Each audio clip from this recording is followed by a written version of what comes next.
જે રેલવેની કોઈ પણ ભરતી પડતી હોય તો હાલ અત્યારે રેલવેની ગ્રુપ ડીની ભરતી ચાલુ છે, બરાબર. તો દરેક મિત્રોને એક ખાસ અગત્યની સૂચના આપવાની છે કે તમે રેલવે ગ્રુપ ડીનું ફોર્મ ભરો, બરાબર, તો સાયબર કાફેમાં ભરાવો અથવા તમે જાતે ભરો, બરાબર. તો એના રજિસ્ટ્રેશન ટાઈમે તમારે બહુ ધ્યાન દેવાનું છે, કારણ કે તમે એક વખત રજિસ્ટ્રેશન કરી નાખશો ને, બરાબર, પછી તેમાં તમે કોઈ જાતનો સુધારો નહીં કરી શકો, બરાબર. કે દાખલા તરીકે તમે જ્યારે રજિસ્ટ્રેશન કર્યું, બરાબર, ત્યારે તમે ડેટ ઓફ બર્થમાં ભૂલ કરી અથવા તમે નામમાં ભૂલ કરવી, તમે તમારા મધર નેમમાં પણ ભૂલ કરી, બરાબર, તો એ તમને બીજી વખત સુધારો કરવાનો મોકો નહીં આપે.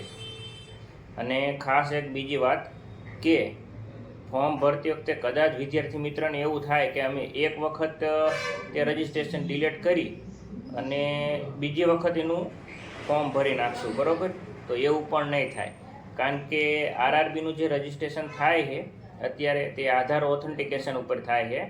એટલે તમે એક વખત રજિસ્ટ્રેશન કરી નાખ્યું, બરાબર, પછી તમને એ બીજા મોબાઈલ નંબર કે ઈમેલ આઈડી ઉપર પણ રજિસ્ટ્રેશન નહીં કરવા દે. એટલે તમારે રજિસ્ટ્રેશન કરતી વખતે ખાસ ધ્યાન આપવાની છે.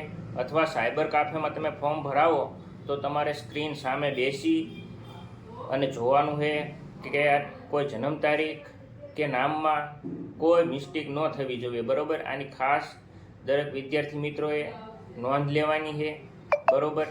પછી બીજી એક વાત રહે કે મેં હેલ્પલાઇન નંબરમાંથી ફોન કરી અને પૂછી જોયું છે કે એક વખત રજિસ્ટ્રેશન થયા પછી તેમાં અત્યારે કોઈ સુધારો કરી શકશું કે નહીં, બરાબર. તો તેમને મને ચોખ્ખી જ ના પાડી છે કે કોઈ જાતનો સુધારો થશે નહીં.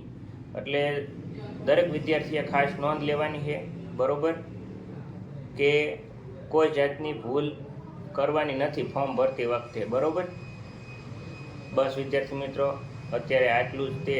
જો તમને અમારો વિડીયો ગમ્યો હોય તો અમારી ચેનલ સબસ્ક્રાઈબ કરી લો, બરાબર, અને એક લાઈક બને.